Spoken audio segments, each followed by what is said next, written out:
Filipenses 3, 12 ao 16. Não que eu já tenha recebido ou que já tenha obtido a perfeição, mas prossigo para conquistar aquilo para o que fui também conquistado por Cristo Jesus. Irmãos, quanto a mim, não julgo havê-lo alcançado, mas uma coisa faço. Esquecendo-me das coisas que para trás ficam, avançando para as coisas que estão diante de mim, prossigo para o alvo, para o prêmio da soberana vocação em Cristo Jesus. Todos que somos perfeitos tenhamos este sentimento, e se porventura pensais de outro modo, também isto Deus vos esclarecerá. Todavia, andemos de acordo com o que já alcançamos. Esse texto fala sobre o momento em que Paulo está fazendo um ensinamento para essa igreja de Filipos. Paulo está preso, e está preso escrevendo uma carta, incentivando uma igreja a se alegrar, a estar feliz, revelando, ensinando sobre a realidade de Jesus, a realidade divina de Jesus, a nossa conexão com essa realidade, com essa vida, com essa experiência de Jesus. E então ele começa a falar sobre quem nós somos diante de Deus e tomar cuidado sobre os falsos profetas, sobre os falsos mestres. E ao falar, e depois de falar sobre os falsos mestres, depois de falar sobre o que esses falsos apóstolos estão ensinando, o apóstolo Paulo fala sobre o currículo dele. E ele fala, olha, eu já fui perseguidor, se eu tiver que me vangloriar, se eu tiver que me orgulhar de alguma coisa na minha vida, eu tenho muito para me orgulhar. Me orgulhar do meu judaísmo, me orgulhar da minha família, me orgulhar da minha história. Eu tenho um currículo muito bom, eu tenho uma história de vida excelente, eu tenho uma linhagem perfeita. Eu sou da tribo de Benjamim, a tribo de Benjamim, eu sou descendente de Saul. Saul foi o primeiro rei. Olha que interessante. O apóstolo Paulo vai falando, mas tudo isso que eu considerava que era importante, eu passei a entender que não era nada. Eu passei a perceber que existe algo muito maior para alcançar. Existe algo muito mais especial. Existe um futuro que está diante de mim, que é muito mais excelente, que vai me levar para um prêmio, para conquistar algo que é maior do que tudo que eu já vivi. E por isso todo o meu passado e toda a minha história eu considero como esterco. Considero como nada. Eu considero como lixo. Por causa do que eu fui conquistado e por causa daquilo que eu posso conquistar. Olha, o que Paulo está compartilhando aqui? Para mim, claramente esse texto está falando sobre nossa vida e nossa experiência, nossa história e a nossa relação com o passado. Esse texto, para mim, claramente fala sobre a nossa relação com o passado. Se você quer experimentar novas coisas, novas realidades na sua vida, você tem que aprender que aquelas antigas já não servem mais. Novas coisas só virão para a sua vida e serão acrescentadas na sua vida. Você só viverá novas experiências se você abrir mão das antigas, se você parar de pensar, de ficar preso ao passado. Há pessoas que estão presas ao passado e não conseguem seguir em frente, não conseguem avançar, justamente porque ou porque tem medo do futuro, ou porque o passado gerou uma marca muito grande na sua vida. O passado, sabe quando a gente se apega a uma dor? Sabe quando você cai, machuca ou sofre um ralado quando a gente era criança, sofre alguma coisa, e aí aquilo fica doendo durante um tempo e você fica ressentindo aquela dor? Muitas vezes a nossa relação com o passado é semelhante a essa. A gente fica ressentindo o passado. A gente fica ressentindo aquilo que nos feriu no passado. Só que a gente não percebe que quanto mais a gente ressente o passado, menos o futuro está perto de nós. Quanto mais você ressente, gasta energia pensando no seu passado, focado nas coisas que aconteceram, nas outras experiências. Ah, mas aquele relacionamento, aquela pessoa, poxa, aquela história, aquela química, aquela conexão. Hoje, mas não, deixa... Ah, o trabalho era tão bom, aquele trabalho era maravilhoso. Ah, as pessoas que trabalhavam ali, a forma de executar, nunca vai ter lugar igual. Quando eu morava com os meus pais, e a gente vai carregando esse passado para a nossa vida e não avança.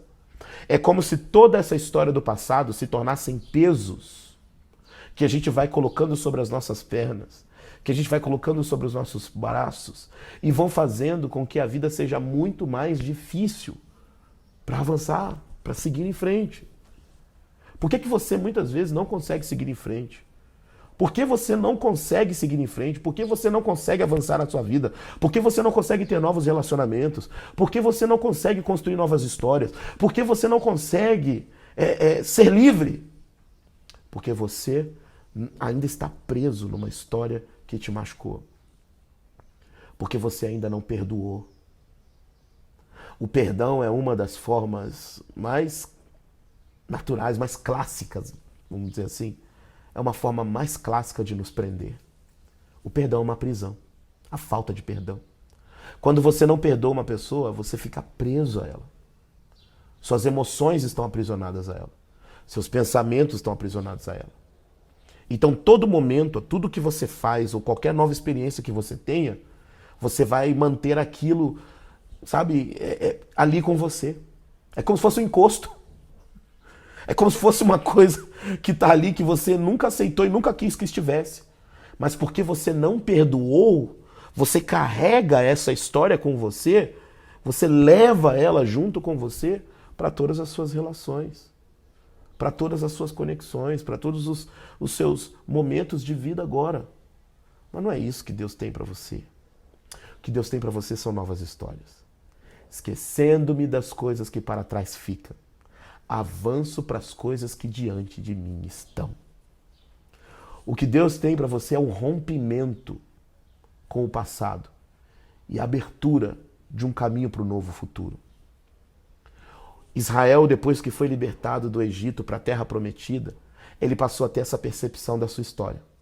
O Egito representava um passado de sofrimento, de traumas, de mágoas. Representava uma vida de escravidão, uma vida difícil, uma vida emocional difícil.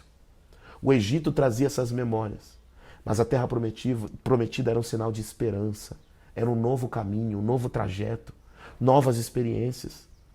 Você pode imaginar o povo de Israel sendo guiado por Moisés no deserto, indo até esse novo lugar com a esperança de ter uma história, de ter uma nova realidade de vida, um novo rumo, um novo espaço, novo sentimento.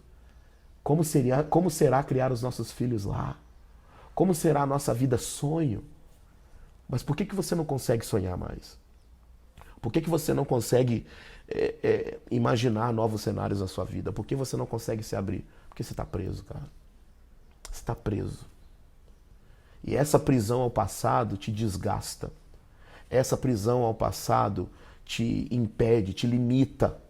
Essa prisão ao passado é uma prisão. E muitas vezes a gente espera um ato milagroso de Deus para nos libertar, quando na verdade depende só de você. Só você pode sair dessa prisão. Como? Liberando perdão. Dizendo eu te perdoo. Só você pode sair dessa prisão. Como? Dizendo você não cabe mais na minha história. Você não serve mais. Você não se encaixa. Há certas amizades que a gente tem que são muito boas para a nossa vida. Amizades que fazem bem, acrescentam diversão, acrescentam conselhos, acrescentam, sabe, companhia, tira a gente daquele estado de solidão e nos dá uma nova forma, uma nova experiência de vida. Amizade, um bom amigo é assim, né? A Bíblia diz que há amigos mais chegados do que irmãos. Um bom amigo é uma pessoa que está ali com você e ela, ao mesmo tempo que te dá raiva, te dá alegria, ao mesmo tempo que te levanta, te joga para baixo. Um bom amigo é uma pessoa que te acompanha na vida. No entanto, há amigos e há tempos. Nem todo amigo é para todo tempo. Entende? Nem todo amigo é para todo tempo. Há momentos da nossa vida que alguns amigos já não cabem mais. Eles são amigos, eles ficam na história, mas a relação já não faz mais sentido. Porque a gente mudou. A gente mudou a cultura, a gente mudou os valores, a gente mudou o pensamento, a gente mudou o contexto de vida. E, portanto, eles não cabem mais. E aí, por mais que eles sejam amigos e a gente tenha vivido boas histórias com eles no passado, Parece que nesse momento agora novo de vida, eles não sabem lidar com a gente não sabe lidar com eles e fica uma coisa esquisita. Por quê? Porque esquecendo das coisas que para trás ficam, avanço para as coisas que diante de mim estão. Porque quanto mais você caminha para o futuro, mais as pessoas do passado não cabem. Mais as situações do passado já não fazem mais sentido. Sabe qual é a maior cura para o seu passado? Um novo futuro, um novo trajeto, um novo caminho. A história de Paulo foi reorientada depois de Jesus. Jesus entrou na história de Paulo e transformou completamente a história de Paulo. Jesus reorientou o caminho de Paulo para uma nova realidade de vida. E é isso que Jesus faz com as pessoas, sabia? Jesus nos reorienta para uma nova trajetória. Ele tira a gente do rumo que a gente estava indo, um rumo de morte, porque o salário do pecado é a morte. Mas o dom gratuito de Deus é a vida eterna, viu? A vida eterna é uma perspectiva diferente sobre a vida que me leva para o futuro.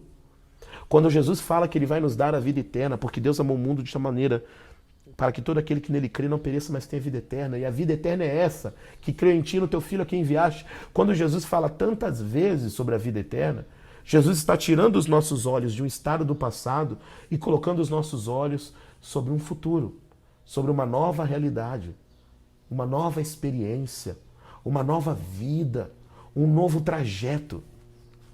Mas só cabe a nós, e só depende de nós, percorrer esse caminho. Jesus está com o caminho aberto para você. Você não precisa mais carregar a história de um passado desgastante, que te desmorona, que te deixa mal e que te impede de viver novas experiências. Jesus tem um novo trajeto, um novo caminho, uma nova história. Esqueça das coisas que passaram. Segue para as coisas novas que estão vindo. Olha para Jesus e segue a Ele, porque esse é o maior prêmio da sua vida. Se você tem Jesus na sua vida, se Jesus faz parte da sua história e você confessou e entregou seu coração a Ele, então você agora tem um novo rumo. As coisas velhas já não cabem mais. Os velhos hábitos, os velhos comportamentos já não cabem mais. A partir de agora, você olha para o futuro e você caminha, porque lá no futuro existe um prêmio, uma vocação, uma vida eterna que Jesus abriu e disponibilizou para você. Esqueça do passado e abrace o futuro, o novo futuro que Jesus tem para você. Que Deus abençoe você e até a próxima.